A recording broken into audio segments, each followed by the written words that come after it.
안녕하세요. 교대역에 있는 엘리트 세무사 하인재입니다. 오늘은 최근에 상담받은 내용 중에 중고 물품을 중고 플랫폼을 통해서 판매를 했는데 이것 때문에 문제가 생겨서 이 경우에 대해서 한번 말씀을 드리려고 하는데요. 최근에 국세청에서는 그 중고 물품 그 플랫폼을 통해서 판매한 일반 사람들 중에서도 그 횟수가 굉장히 많거나 액수가 많거나 하면은 이걸 이제 사업자로 봐서 부가가치세를 부과하려고 하는 움직임이 있습니다. 그러다 보니까 난 진짜 실제로 사업자가 아닌데도 불구하고 억울한 경우가 생길 수가 있는데요. 그럼 그 기준이 어떤 건지, 그러면 이럴 때 어떻게 대처해야 되는지 한번 간단하게 설명을 드릴까 합니다. 원칙은 우리가 일반적으로 우리가 뭐 중고품 같은 거 당근이든 아니면 다른 플랫폼에다가 중고품 같은 걸 파는 거는 우리는 사업자가 아니기 때문에 그 부분에 대해서 뭐 부가가치세가 부과되거나 그걸 우리 소득으로 보거나 하는 경우는 없는데요.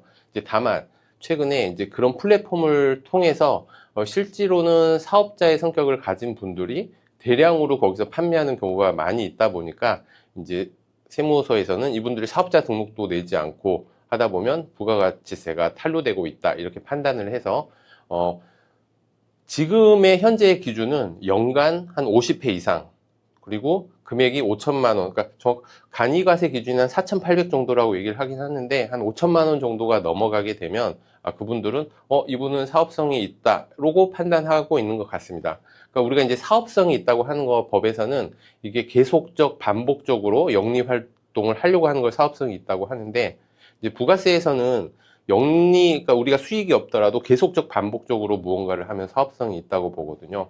그래서 이제 제 의뢰인 같은 경우는 약간 억울한 경우이긴 한데 이분은 자기가 가지고 있던 중고 명품을 계속 판매를 하신 거예요. 근데 이제 본인 것뿐만이 아니고 그 한 아이디로 이게 판매 횟수가 많아지다 보면 뭐 포인트가 쌓인다든지 아니면 수수료가 깎인다든지 이런 혜택이 있다 보니까 본인의 친구분들 한 서너 명 것까지 한 아이디로 해서 이걸 계속 팔다 보니까 1년으로 따지니 이게 한 뭐 60회가 넘어가고 또 액수도 뭐 한 5천만 원이 훨씬 넘어가는 금액이 되어서 이제 세무서에서 소명하라는 이런 통지를 받게 되었는데요.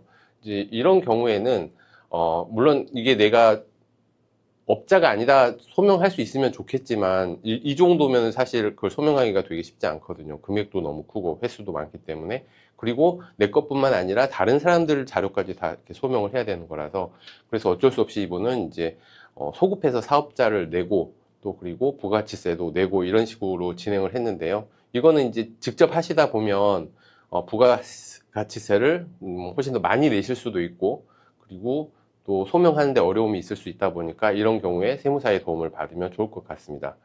특히 이 소급해서 사업자를 내는 거는 매입세액 공제도 못 받기 때문에 직접 하시다 보면 정말 세금 폭탄을 맞을 수 있거든요. 그래서 이런 경우에는 꼭 세무사를 찾아서 소명하시기를 바라고 그리고 이렇게 좀 반복적으로 많이 하실 것 같으면 미리 사업자 등록을 내시는 것도 방법입니다. 그래서 내가 뭐 사업을 하는 거 아니더라도 1년에 50회 이상 5천만 원 이상 뭔가를 팔 수 있을 것 같다라고 생각이 드시면 사업자 등록을 꼭 내시고 하시는 게 세금을 훨씬 줄일 수 있다 이렇게 말씀드리면서 오늘은 중고 판매 플랫폼에서 이렇게 중고품을 판매하다가도 잘못하면 세금 폭탄을 맞을 수 있는 그런 상황에 대해서 한번 설명드렸습니다. 네, 다음에 또 좋은 내용 가지고 찾아오겠습니다. 감사합니다.